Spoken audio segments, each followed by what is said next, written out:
सध्या महानगरपालिका, नगर परिषद, जिल्हा परिषद यांच्या निवडणुका सुरू आहेत. नगर अध्यक्ष पदासाठी सध्या फॉर्म भरण्याची प्रक्रिया सुरू आहे आणि माझाच मुलगा नगरसेवक झाला पाहिजे, माझी बायको नगरसेवक झाली पाहिजे, मीच आमदार असलं पाहिजे, माझी सून नगराध्यक्ष झाली पाहिजे आणि या हव्यासापोटी सोलापूर जिल्ह्यातल्या अकलूजच्या नगरपंचायतीवर एका महिलेला त्यांच्याच पक्षानं नगराध्यक्ष पदाचं त्या ठिकाणी तिकीट जाहीर केलं, उमेदवारी जाहीर केली.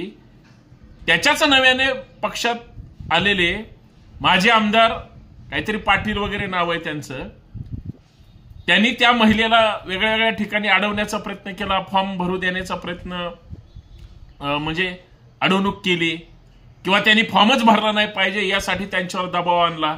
म्हणजे जीव मुठीत धरून ती महिला त्या जिथं निवडणूक अर्ज भरायचा असतो नगराध्यक्ष पदाचा त्या निवडणूक कार्यालयापर्यंत पोहोचते, तीही पहाटेच्या 5 वाजता.